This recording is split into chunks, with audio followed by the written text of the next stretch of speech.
ಇವತ್ತು ತಳವಾರ ಸಮಾಜದ ಒಂದು ದೊಡ್ಡ ಸಮಸ್ಯೆ ಇಟ್ಕೊಂಡು ಇಡೀ ಜಿಲ್ಲೆಯಲ್ಲಿ ಇಡೀ ಎಲ್ಲಾ ತಾಲೂಕಿನಿಂದ ತಳವಾರ ಸಮಾಜದ ಎಲ್ಲಾ ಮುಖಂಡರನ್ನು ಒಳಗೊಂಡು ಇವತ್ತು ಜಗತ್ತು ಸರ್ಕಲ್ದಿಂದ ಜಿಲ್ಲಾ ಕಚೇರಿಯವರೆಗೆ ಪಾದಯಾತ್ರೆ ಮಾಡುವ ಮುಖಾಂತರ ನಮ್ಮ ಹಕ್ಕನ್ನು ನಾವು ಪಡೆದುಕೊಳ್ಬೇಕಂತ ಹೇಳಿ ನಿರ್ಧಾರ ಮಾಡಿ ಎಲ್ಲಾ ತಾಲೂಕಿನ ಜನರು ಬಂದು ಇವತ್ತೇನಪ್ಪ ಜಿಲ್ಲಾ ಕಚೇರಿ ಎದುರುಗಡೆ ಟೆಂಟ್ ಹಾಕೊಂಡು ಇವತ್ತು ಎಷ್ಟು ದಿನ ಹೋಗ್ತದೋ ಎಷ್ಟು ದಿನ ಮುಂದುವರಿತದೋ ನಮ್ಗೆ ಗೊತ್ತಿಲ್ಲ.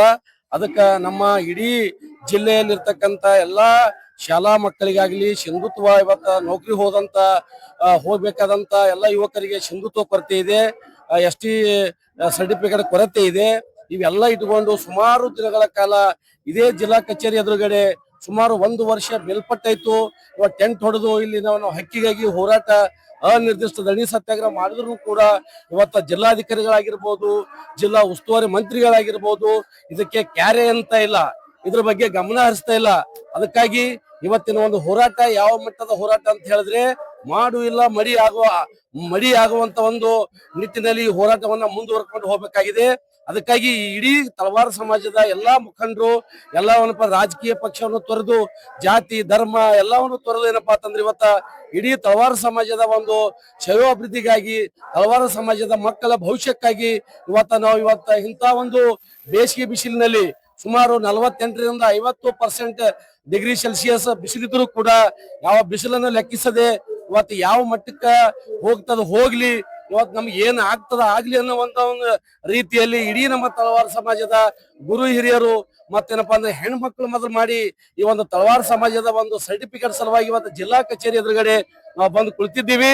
ಇದು ಏನಾದ್ರೂ ನಮ್ಮ ಜಿಲ್ಲಾಧಿಕಾರಿಗಳಾಗಿರ್ಬೋದು, ಈ ಮಾನ್ಯ ಜಿಲ್ಲಾ ಉಸ್ತುವಾರಿ ಮಂತ್ರಿಗಳಾಗಿರ್ತಕ್ಕಂಥ ಪ್ರಿಯಾಂಕ್ ಖರ್ಗೆ ಅವರಾಗಿರ್ಬೋದು ನಮ್ಮ ಒಂದು ಮನವಿಗೆ ಸ್ಪಂದನೆ ಮಾಡಿದ್ರ ಏನಪ್ಪಾ ಅಂದ್ರೆ ಈ ಒಂದು ನಾವು ಈ ಹೋರಾಟವನ್ನ ಶಾಂತಿಯುತವಾಗಿ ನಾವು ಹಿಂಪಡ್ಕೋತೀವಿ. ಇಲ್ಲ ಆದ್ರೆ ಏನಪ್ಪಾ ಅಂದ್ರ ಮುಂದೆ ಉಗ್ರ ಸ್ವರೂಪ ಹೋರಾಟವನ್ನ ನಾವು ಕೈಗೊಳ್ಬೇಕಾಗುತ್ತೆ ಅಂತ ಹೇಳಿ ಈ ಒಂದು ಮಾಧ್ಯಮದ ಮುಖಾಂತರ ನಾವು ಜಿಲ್ಲಾಡಳಿತಕ್ಕೆ ಎಚ್ಚರಿಕೆ ಕೊಡ್ತಾ ಇದ್ದೀವಿ. ಸರ್, ಇದು 1 ವರ್ಷದಿಂದ ಹೋರಾಟ ನಿರಂತರವಾಗಿ ನಡೀತಾ ಇದೆ ಸರ್. ಇಲ್ಲಿವರೆಗೂ ಯಾರು ಕೂಡ ನಿಮ್ಗೆ ಭರವಸೆ ಕೊಟ್ಟಿಲ್ಲ. ಹೌದು ಸರ್, ಯಾರು ಭರವಸೆ ಕೊಟ್ಟಿಲ್ಲ. ಯಾವ ಭರವಸೆ ಕೊಟ್ಟಿಲ್ರಿ. ನಾವು ದುನಿಯಾದ ಏನಪ್ಪಾ ಅಂದ್ರ ಎಲ್ಲಾ ತಾಲೂಕಾ ಕಚೇರಿಗಳಲ್ಲಿ ಗ್ರೇಡ್ 2 ತಹಶೀಲ್ದಾರ್ ಆಗಿರ್ಬೋದು, ಗ್ರೇಡ್ 1 ತಹಶೀಲ್ದಾರ್ ಆಗಿರ್ಬೋದು ಸಾವಿರಾರು ಬಾರಿ ಮನವಿ ಪತ್ರ ಕೊಟ್ಟಿದ್ದೀವಿ. ಮತ್ತೆ ಜಿಲ್ಲಾ ಉಸ್ತುವಾರಿ ಮಂತ್ರಿಗಳಿಗೆ ಏನಪ್ಪಾ ಅಂದ್ರ ಹಲವಾರು ಸರ್ಕಾರಿ ಕಾರ್ಯಕ್ರಮದಾಗೂ ಕೂಡ ಭೇಟಿ ಆಗಿದ್ದೀವಿ, ಮನವಿ ಪತ್ರ ಕೊಟ್ಟಿದ್ದೀವಿ. ಏನಪ್ಪಾ ಅಂದ್ರ ಆಟಕ್ಕುಂಟು ಲೆಕ್ಕಕ್ಕಿಲ್ಲ ಲೆಕ್ಕನ್ಯಾಗ ಏನಪ್ಪಾ ಅಂದ್ರ ಆಗಿಂದಾಗ ರಂಭಿಸ್ತಾರ, ಏನಪ್ಪಾ ಅಂದ್ರ ಸಮಾಧಾನ ಪಡಿಸ್ತಾರ, ನಾಳೆ ಕೊಡ್ತೀವಿ ನಾಳೆ ಕೊಡ್ತೀವಿ ಆ ಒಂದು ಕಾರ್ಯಕ್ರಮದ ಈ ಕಾರ್ಯಕ್ರಮ ಅಂತ ಹೇಳಿ ಏನಪ್ಪಾ ಅಂದ್ರ ಮೋಸ ಮಾಡಿ ಏನಪ್ಪಾ ಅಂದ್ರ ಮೈ ಮರೆಸುವಂತ ಒಂದು ಕೆಲಸ ಮಾಡ್ಲಿಕ್ಕತ್ತಾರ. ಅದಕ್ಕ ಇವೆಲ್ಲವನ್ನು ಮೀರಿ ಏನಪ್ಪಾ ಅಂತಂದ್ರ ನಾವ್ ಇವತ್ತ ಗಟ್ಟಿಯಾಗಿ ಇಡೀ ಪೂರಾ ಜಿಲ್ಲಾದ್ಯಂತ ಎಲ್ಲಾ ತಾಲೂಕಿನಿಂದ ಸುಮಾರು 2000-3000 ಜನಸಂಖ್ಯೆ ಈಗಾಗಲೇ ಸೇರಿದ್ದಾರೆ. ಇನ್ನು ನಾಳೆ ಬರ್ತಾರ, ನಾಡಿದ್ದು ಬರ್ತಾರ. ಇದು ಯಾವ ಮಟ್ಟಕ್ಕೆ ತಾವು ಜಿಲ್ಲಾಡಳಿತ ಮತ್ತು ಜಿಲ್ಲಾ ಉಸ್ತುವಾರಿ ಮಂತ್ರಿ ಅವರು ಯಾವ ಮಟ್ಟಕ್ಕೆ ಇದು ಹೋರಾಟ ಮುಂದುವರ್ಸ್ಕೊಂಡು ಹೋಗ್ಲಿಕ್ಕೆ ಅವರು ಪ್ರೋತ್ಸಾಹ ಕೊಡ್ತಾರೋ ಅದೇ ಒಂದು ರೀತಿಯಲ್ಲಿ ನಾವು ಕೂಡ ಏನಪ್ಪಾ ಅಂದ್ರೆ ಈ ಹೋರಾಟ ಮುಂದುವರ್ಸ್ಕೊಂಡು ಹೋಗ್ತೀವಿ. ಇವತ್ತು ನಾವು ಜೈಲಿಗೆ ಹೋದ್ರೂ ಪರವಾಗಿಲ್ಲ, ಇವತ್ತು ಏನ್ ಆಗ್ತದ ಆಗಲೆಕ್ಕ ಏನಪ್ಪಾ ಅಂದ್ರೆ ಬುದ್ಧಿ ಸಮೇತ ಏನಪ್ಪಾ ಹಾಸಿಗೆ ಸಮೇತ ನಾವು ಇಲ್ಲಿಗೆ ಬಂದಿದ್ದೀವಿ. ತಳವಾರ ಸಮಾಜದ ಮುಖಂಡರು ಇವತ್ತು ನಾವು ಸುಮ್ಮನೆ ಬಂದಿಲ್ಲ, ಇಲ್ಲಿ ಇವತ್ತ ಮಾಡು ಇಲ್ಲ ಮಡಿ ಆಗುವಂತ ಹೋರಾಟ ಆಗ್ಬೇಕಾಗಿದೆ ಅಂತ ಹೇಳಿ ಎಲ್ಲರೂ ಗಟ್ಟಿಯಾಗಿ ನಿರ್ಧಾರ ಕುಳಿತಿದ್ದೀವಿ. ಈಗ ಕಳೆದ ಲೋಕಸಭೆ ಚುನಾವಣೆಯಲ್ಲಿ ಸರ್ ಇದೇ ಒಂದು ಗುಲ್ಬರ್ಗ MA ಗ್ರೌಂಡ್ ಅಲ್ಲಿ ನಿಮ್ಮ ಸಮುದಾಯದ ಮುಖಂಡರು ಇರ್ಬೋದು, ಅವರ ಸಮ್ಮುಖದಲ್ಲೇ ಮಲ್ಲಿಕಾರ್ಜುನ್ ಖರ್ಗೆ ಮತ್ತೆ ಪ್ರಿಯಾಂಕ್ ಖರ್ಗೆ ಇಡೀ ರಾಜ್ಯ ಸರ್ಕಾರನೇ ಬಂದು ಒಂದು ವಿಶ್ವಾಸ ನಿಮ್ಗೆ ಕೊಟ್ಟಿತ್ತು. ಬರೋಬರ್ ಸರ್. ಅದು ಕಾಂಗ್ರೆಸ್ ನಿಂದ ನಮ್ಮ ಅಭ್ಯರ್ಥಿ ಗೆದ್ರೆ ನಾವು ಖಂಡಿತವಾಗಿಯೂ ನೀವು ನಿಮಗೆ ಎಷ್ಟೇ ಪ್ರಮಾಣ ಪತ್ರ ಕೊಡ್ತೀವಿ ಅಂತ ಹೇಳಿದ್ರು. ಮಾಧ್ಯಮದ ಮಿತ್ರರಿಗೆ ನಾನು ತುಂಬಿರೋದ ಧನ್ಯವಾದ ಹೇಳ್ತೀನಿ. ಈ ವಿಷಯ ನೀವೇನಪ್ಪಾ ನೆನಪಿಸ್ಕೊಟ್ಟಿದ್ದೀರಲ್ಲ, ಇದು ಬಹಳ ಸತ್ಯ ಮಾತು. ಇದೇ NV ಮೈದಾನದಲ್ಲಿ ಇದೇ ಮಲ್ಲಿಕಾರ್ಜುನ್ ಖರ್ಗೆ ಮತ್ತು ಪ್ರಿಯಾಂಕ್ ಖರ್ಗೆ ಸಾಹೇಬ್ರ ನೇತೃತ್ವದಲ್ಲಿ ಏನಪ್ಪಾ ಅಂದ್ರ ನಾವು ಇನ್ನು ಲೋಕಸಭೆ ಚುನಾವಣೆಯಲ್ಲಿ MP ಚುನಾವಣೆಯಲ್ಲಿ ನಾವು ಬೀಳ್ತೀವಿ ಅಂತ ಹೇಳಿ ಅವ್ರಿಗೆ ಆತ್ಮ ಸಾಕ್ಷಿ ಆದ್ಮೇಲೆ ಇದೇ ಕೋಲಿ ಕಬ್ಬಲಿಗೆ ಜನರ ಕೆಲವೊಂದು ಮುಖಂಡರನ್ನು ಕರ್ಕೊಂಡು ಅವರ ಒಂದು ನೇತೃತ್ವದಲ್ಲಿ ಇದೇ NV ಮೈದಾನದಲ್ಲಿ ಏನಪ್ಪಾ ಅಂದ್ರೆ ಬೃಹತ್ ಮಟ್ಟದ ಒಂದು ಕೋಲಿ ಸಮಾಜದ ಒಂದು ಸಮಾವೇಶ ಮಾಡಿ ಆ ಒಂದು ಸಮಾವೇಶದಲ್ಲಿ ಹೇಳ್ತಾ ಇದ್ದಾರೆ ಶ್ರೀಮಾನ್ ಮಲ್ಲಿಕಾರ್ಜುನ್ ಖರ್ಗೆ ಅವರು ಮತ್ತು ಪ್ರಿಯಾಂಕ್ ಖರ್ಗೆ ಅವರು, ನಮ್ಮ ರಾಧಾಕೃಷ್ಣ ಅವರು ಆರಿಸಿ ಬಂದ್ರೆ ನಮ್ಮದ ಏನಾದ್ರೂ ನಾವು ಆರಿಸಿ ಬಂದೇವು ಅಂದ್ರ ಮುಂದಿನ ದಿನಮಾನಗಳಲ್ಲಿ ನಾವು ರಾಜ್ಯ ಸರ್ಕಾರಕ್ಕೆ ಒತ್ತಾಯ ಮಾಡ್ತೀವಿ.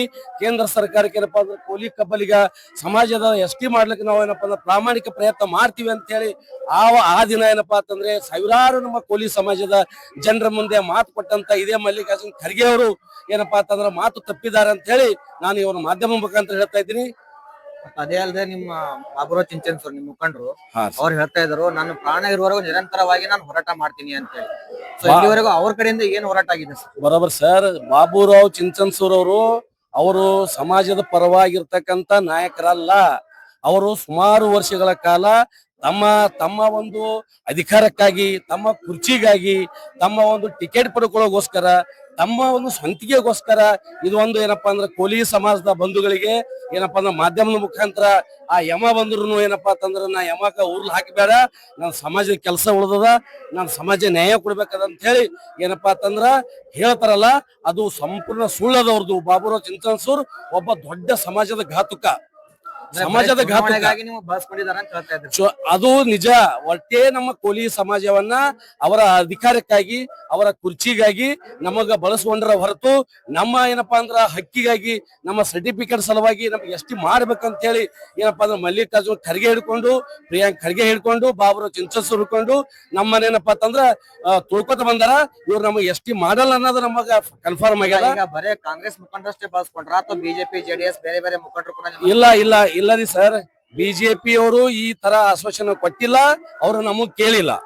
ಆದ್ರೆ ಕಾಂಗ್ರೆಸ್ ನಾಯಕರಾಗಿರ್ತಕ್ಕಂಥ ಮಲ್ಲಿಕಾರ್ಜುನ್ ಖರ್ಗೆ ಅವರು ಕೂಡ ನಮ್ಮನ್ನ ಸೆಳೆದು ನಮ್ಮನ್ನ ಎಷ್ಟು ಮಾಡ್ತೀವಿ ಅಂತೇಳಿ ಈ ಹಿಂದೆ ಸುಮಾರು 10-12 ವರ್ಷದಿಂದ ಯನಗುಂದಿಯಲ್ಲೂ ಲಕ್ಷ ಜನ ಸೇರಿ ಅಲ್ಲಿನೂ ಸಹಿತ ಇದೇ ಮಲ್ಲಿಕಾರ್ಜುನ್ ಖರ್ಗೆ ಸಾಹೇಬ್ರು ಏನಪ್ಪಾ ಅಂದ್ರ ನಾನು ಮಾಡೇ ತೀರ್ತೀನಿ, ನೀವು ಶಾಂತಿಯಿಂದಿರ್ರಿ, ಅದು ನನ್ನ ಜವಾಬ್ದಾರಿ ಅದ, ನನಗೆ ನೀವು ಏನಪ್ಪಾ ಅಂದ್ರೆ ಗುರ್ಮಿಟ್ ಕ್ಷೇತ್ರ ಆಗಿರ್ಬೋದು, ಚಿತ್ತಾಪುರ ಕ್ಷೇತ್ರದಲ್ಲೇ ಆಗಿರ್ಬೋದು, ನಮಗೆ ದೊಡ್ಡ ಉನ್ನತ ಮಟ್ಟಕ್ಕೆ ಹೋಗ್ಬೇಕಾದ್ರೆ ನೀವೇ ಕಾರಣ ಅಂತೇಳಿ ಇದೇ ಯನಗುಂದಿ ಕಾರ್ಯಕ್ರಮದಲ್ಲಿ ಹೇಳ್ಯಾರ.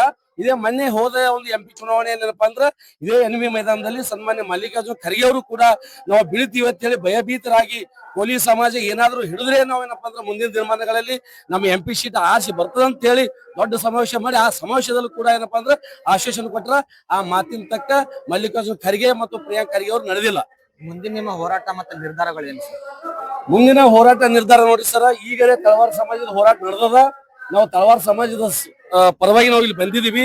ಕೋಲಿ ಕಬ್ಬಲಿಗ ಸಮಾಜದ ಬಗ್ಗೆ ನಾ ಏನಪ್ಪಾ ಅಂದ್ರೆ ನೀವು ಕ್ವಶನ್ ಮಾಡೋಣ ಹೇಳ್ಬೇಕಾಯ್ತು ನಾನು.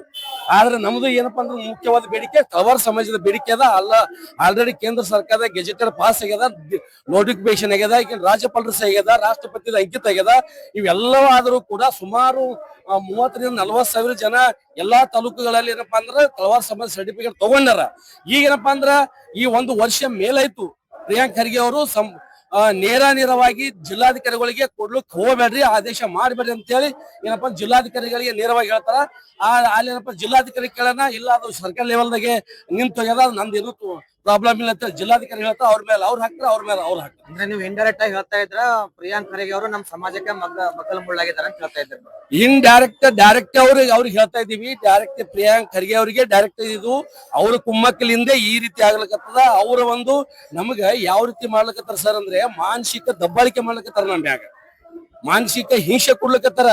ಇವರಿಗೆ ಸರ್ಟಿಫಿಕೇಟ್ ಕೊಡಬಾರ್ದು, ಇವ್ರ ಮಕ್ಕಳು ಬೀದಿ ಪಾಲಾಗಬೇಕು, ಇವ್ರೇನಪ್ಪ ಅಂದ್ರೆ ಈ ತಾಲೂಕ ಜಿಲ್ಲಾದಾಗ ಇರಬಾರ್ದು, ಇವ್ರು ತಳವಾರರು ಏನ್ ನಾವು ಪ್ರಿಯಾಂಕ್ ಖರ್ಗೆ ಸಾಹೇಬ್ರಿಗೆ ನಾವ್ ಏನ್ ಮಾಡಿದೇವ ಅನ್ನೋ ಅರ್ಥ ಇಲ್ಲ. ನಾವು ಎಲೆಮರೆ ಕಾಯಿ ಅಂತ ಬದುಕುವಂತ ಜನ ನಾವು ತಳವಾರರು, ಅತಿ ಅಲ್ಪಸಂಖ್ಯಾತರು. ಆದ್ರೂ ಕೂಡ ನಮ್ಗೆ ಯಾಕೆ ಇಂಥದ್ದು ನಮ್ಮ ಮ್ಯಾಗ ಗದಾಪ್ರಹಾರ ಮಾಡಕತ್ತಾರ ಅನ್ನೋದು ನಮ್ಗೆ ಅರ್ಥ ಆಗ್ತಾ ಇಲ್ಲ. ಇಷ್ಟೊಂದು ನಮ್ಮ ಮ್ಯಾಗ ನೋವು ಯಾಕೆ ಕೊಡ್ಲಕತ್ತಾರ ಅನ್ನೋದು ನಮ್ಗೆ ಅರ್ಥ ಆಗ್ತಾ ಇಲ್ಲ ಪ್ರಿಯಾಂಕ್ ಸಾಹೇಬ್ ಸಲುವಾಗಿ. ಎಲ್ಲಾ ಜಿಲ್ಲೆಗಳಲ್ಲೂ ರಾಜ್ಯದಲ್ಲಿ ಎಲ್ಲ ಯಾದಗಿರಿ ಮತ್ತು ಕಲಬುರಗಿ ಸರ್ ಇಡೀ 31 ಜಿಲ್ಲೆಯಲ್ಲಿ ಸರ್ಟಿಫಿಕೇಟ್ ಕೊಡ್ಲಕತ್ತಾರ. ಆದ್ರೆ ಏನಪ್ಪಾ ಅಂದ್ರ ಒಂದು ಯಾದಗಿರಿ ಮತ್ತು ಕಲಬುರಗಿ ಜಿಲ್ಲೆಯಲ್ಲಿ ಕೊಡ್ತಾ ಇಲ್ಲ. ಅದು ನಾವು ಇವತ್ತು 1 ವರ್ಷ ಮೇಲಾಯ್ತು. ಇದೇ ನಾವು ಮಾಧ್ಯಮದ ಮುಖಾಂತರ ಹೇಳ್ತಾ ಇದ್ದೀವಿ, CM ಸಿದ್ದರಾಮಯ್ಯ ಸಾಹೇಬ್ರನ್ನು ಹೇಳ್ತೀವಿ, ಮತ್ತೆ ಸತೀಶ್ ಜಾರಕಿಹೊಳಿಗೆ ಮನವರಿಕೆ ಮಾಡ್ಕೊಳ್ತೀವಿ. ಇದೇ ಬೆಳಗಾವಿ ಅಧಿವೇಶನದಲ್ಲಿ ಸತೀಶ್ ಜಾರಕಿಹೊಳಿ ಅವರು ಇಲ್ಲ ಅದು ತಳವಾರಿ ಕೊಡ್ಬೇಕಾಗ್ತದ, ಅದು ತಳವಾರದು ಕರೆಕ್ಟ್ ಅದ, ತಳವಾರಿ ಯಾವ್ದು ಅಡೆತಡೆ ಮಾಡಬೇಡ್ರಿ ಅಂತ ಹೇಳಿ ಇದೇ ಬೆಳಗಾವಿ ಅಧಿವೇಶನದಲ್ಲಿ ನಮ್ಮ ತಳವಾರ ಸಮಾಜದ ಮುಖಂಡರು ಒಂದು 30-40 ಜನ ಹೋದಾಗ ಸಿದ್ದರಾಮಯ್ಯ ಸಾಹೇಬ್ರನ್ನು ಹೇಳ್ಯಾರ, ಸತೀಶ್ ಜಾರಕಿಹೊಳಿ ಸಾಹೇಬ್ರನ್ನು ಹೇಳ್ಯಾರ ಈ ವಿಷಯ ಸಾಹೇಬ್ರೆ. ಮತ್ತೆ ಹೇಳ್ಯಾರ ನೋಟಿಸ್ ಜಾರಿ ಮಾಡ್ಯಾರ. ಆದ್ರೆ ಆ ನೋಟಿಸ್ ಜಾರಿ ಮಾಡಿದ್ರು ಕೂಡ ಈ ಜಿಲ್ಲಾಧಿಕಾರಿ ಆಗಿರ್ಬೋದು ಮತ್ತೆ ಅದು ಪ್ರಿಯಾಂಕ್ ಖರ್ಗೆ ಅವರು ಮತ್ತೇನಪ್ಪಾ ಅಂದ್ರೆ ಚಾಲೆಂಜಿಂಗ್ ಆಗಿ ತಗೊಂಡು ಕೊಡಲೇಬಾರದು ಅನ್ನೋದು ಒಂದು ನಿರ್ಧಾರಕ್ಕೆ ಬಂದ್ಬಿಟ್ಟವ್ರೆ. ಅದು ಏನೋ ಅವ್ರು ಮಾನಸಿಕವಾಗಿ ಯಾವ ರೀತಿ ಪ್ರಿಯಾಂಕ್ ಖರ್ಗೆ ಅವರು ಮಾನಸಿಕವಾಗಿ ಇದ್ದಾರೋ ನಮ್ಗೆ ಅರ್ಥ ಆಗ್ತಾ ಇಲ್ಲ ಅಣ್ಣ. ಅದಕ್ಕಾಗಿ ಇದು ನಮ್ಗೆ ಬಹಳ ನೋವಾಗ್ಯದ. ಇವತ್ತು ನಮ್ಮೆಲ್ಲಾ ಹೆಣ್ಮಕ್ಳು ಬಂದಾರ, ಸಣ್ಣ ಮಕ್ಳು ಬಂದವ, ಶಾಲಾ ಮಕ್ಳು ಬಂದವ.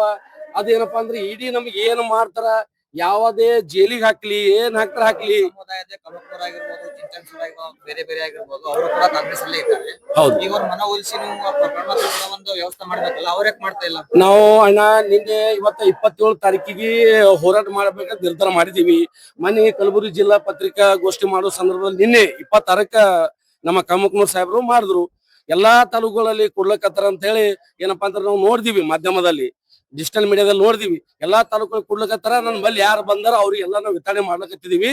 ಮತ್ತೆ ಏನು ತೊಂದ್ರೆ ಇಲ್ಲ ಅಂತ ಹೇಳ್ತಾರ. ಇದು ನಮ್ಮ ತಿಪ್ಪಣ್ಣಪ್ಪ ಕಮಕ್ನೂರ್ ಸಾಹೇಬ್ರು MLC ಗಳು ಹೇಳ್ತಾರ.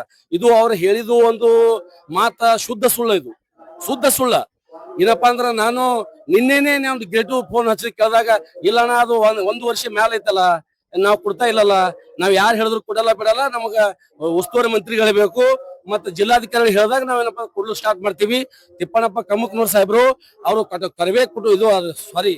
ನಮ್ಮ ಖರ್ಗೆ ಕುಟುಂಬಕ್ಕೆ ಒಂದು ಖುಷಿ ಪಡಿಸೋಗೋಸ್ಕರ ಖರ್ಗೆ ಕುಟುಂಬದ ಕಳಂಕ ರಹಿತ ಕುಟುಂಬ ಮಾಡ್ಬೇಕಂತ ಹೇಳಿ ತಿಪ್ಪಣ್ಣಪ್ಪ ಕಮಕ್ನೂರ್ ಸಾಹೇಬ್ರದ ಒಂದು ಹುನ್ನಾರದ.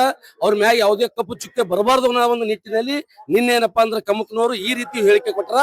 ತಿಪ್ಪಣ್ಣಪ್ಪ ಕಮಕ್ನೂರ್ ಸಾಹೇಬ್ರು ಇದು ಒಂದು ನೈತಿಕ ಹೊಣೆ ಹೊತ್ತು ಈ ಒಂದು ಹೇಳಿಕೆಯನ್ನ ವಾಪಸ್ ತಗೋಬೇಕು. ಎಲ್ಲಾ ತಾಲೂಕುಗಳಲ್ಲಿ ಏನಪ್ಪಾ ಅಂದ್ರೆ ನಿಂತು ಹೋಗ್ಯಾವ, ಕಣ್ಣೀರ್ ಹಾಕಕತ್ತಾರ, ವಿದ್ಯಾರ್ಥಿಗಳು ಕಣ್ಣೀರ್ ಹಾಕತ್ತಾರ, ಸಿಂಧುತ್ವ ಸಲುವಾಗಿ ಕಣ್ಣೀರ್ ಹಾಕತ್ತಾರ, ಅಲಿದಾಡಕತ್ತಾರ. ಮತ್ತೇನು ನವೋದಯ ಸ್ಕೂಲ್ ಆಗಿರ್ಬೋದು, ವಸತಿ ಶಾಲೆಗಳಲ್ಲಿ ಏನಪ್ಪಾ ಅಂದ್ರೆ ಅಡ್ಮಿಷನ್ ನಿಂತು ಹೋಗ್ಲಕತ್ತಾವ. ಈಗಾಗಲೇ ನಮ್ ದೋಸ್ತಂದೇ ಏನಪ್ಪಾ ಅಂದ್ರೆ ನವೋದಯ ಸ್ಕೂಲ್ ಆಗಿದೆ, ಸೆಲೆಕ್ಟ್ ಆಗಿದೆ ಸರ್ ಮಗಂದು. ಇವತ್ತೇನಪ್ಪಾ 1 ತಿಂಗಳಾಯ್ತು ಇದೆ ತಿಪ್ಪಣ್ಣಪ್ಪ ಕಮಕ್ನೂರ್ ಸಾಹೇಬ್ರ ಮನೆಗೆ 4 ದಿನ ಅವ್ರು ಮುಂದೆ ಕೂತಾನೆ ಗೇಟಿನ ಮುಂದ. ನಮ್ ಖಾಸ್ ದೋಸ್ತ ಇಲ್ಲಿ ಗುಲ್ಬರ್ಗ 1 ನವೋದಯ ಸ್ಕೂಲ್ದಾಗ ಅಡ್ಮಿಷನ್ ಆಗ್ಯದ. ಆ ಮಗುಂದ್ ಇವತ್ತು ಲಾಸ್ಟ್ ಡೇಟ್. ನೀ ಏನಾದ್ರು ST ಸರ್ಟಿಫಿಕೇಟ್ ತಂದು ಕೊಟ್ರೆ ನಿನ್ ಮಗಂದು ಮುಂದುವರಿಸ್ತೀವಿ, ಇಲ್ಲ ರಿಜೆಕ್ಟ್ ಆದ ಅಂತ ಹೇಳಿ ಕೇಂದ್ರ ಸರ್ಕಾರದವರು ಅಲ್ಲಿ ಆದೇಶ ಮಾಡ್ರಿ. ಅಲ್ಲಿ ನವೋದಯ ಸ್ಕೂಲ್ ಹೆಡ್ ಮಾಸ್ಟರ್ ಹೇಳ್ಯಾರ. ಇವತ್ತು ಮುಗೀತು ನಮ್ಮ ದೋಸ್ತನ ಮಗಂದು, ಅಂದ್ರೆ ರಿಜೆಕ್ಟ್ ಆಯ್ತು. ಇದಕ್ಕೆ ಯಾರು ಹೊಣೆಗಾರ? ಆ ಮಗನ ಭವಿಷ್ಯ ಹೆಂಗ ನಮ್ಗ ಅರ್ಥ ಆಗ್ತಾ ಇಲ್ಲ. ಇದು ಕೇಳಿದ್ರೆ ಕಣ್ಣೀರ ಬರ್ತಾವ್ರಿ ಅಣ್ಣ. ಅಷ್ಟೊಂದು ನೋವು ಮಾಡ್ಲಕತ್ತಾರ ನಮ್ಗ. ಅದು ಏನೋ ಅದು ಯಾವ ರೀತಿ ಮಾಡ್ತಾ ಇದಾರ ಅನ್ನೋದು ನಮ್ಮ ಪ್ರಿಯಾಂಕ್ ಖರ್ಗೆ ಅವ್ರಿಗೆ ನಾವೇನು ಅನ್ಯಾಯ ಮಾಡಿದೀವೇನು? ನಾವೆಲ್ಲ ಇಲ್ಲ ತಳವಾರ, ಕೋಲಿ, ಕಬ್ಬಲಿಗೆ ಪುರ, ಚಿತ್ತಾಪುರ, ಚಿಂಚೋಳಿ, ಗುರುಮಿಟ್ಕಲ್ಕ ಅವರ ತಂದೆ AICC ಅಧ್ಯಕ್ಷರಾಗಬೇಕಾದ್ರೆ ಈ ಸಮಾಜ ಮುಖ್ಯ ಕಾರಣ. 90% ಈ ಸಮಾಜ ಅವ್ರಿಗೆ ಇನ್ನೊಂದು ಉನ್ನತ ಮಟ್ಟಕ್ಕೆ ಒಯ್ಲಿಕ್ಕೆ ನಾವೇ ಕಾರಣರು. ಆದ್ರೆ ನಮ್ಮ ಮ್ಯಾಗ ಇಂಥ ಒಂದು ಗದಾಪ್ರಹ ಮಾಡಕತ್ತಾರ ಅಂದಾಗ ಇದು ನಮಗ್ ಬಹಳ ಶೋಚನೀಯ ಒಂದು ಸಂಗತಿ ಆಗ್ಯದ. ನಮ್ಗೆ ಅರ್ಥ ಆಗ್ತಾ ಇಲ್ಲ. ನಮಗ್ ಬಹಳ ನೋವು ಆಗ್ತದ, ಕಣ್ಣೀರು ಬರ್ತಾವ. ಇದು ಏನೋ ಮುಂದೆ ನೋಡೋಣ. ಇವತ್ತು ನಾವು ಪ್ರಾರಂಭ ಮಾಡಿದೀವಿ ತಳವಾರ ಹೋರಾಟ. ಮುಂದೆ ಎಲ್ಲಿ ನಿಂದಿರ್ತದ, ಏನ್ ಮಾಡ್ತದ, ಮುಂದಿನ ಕಾದು ನೋಡ್ರಿ.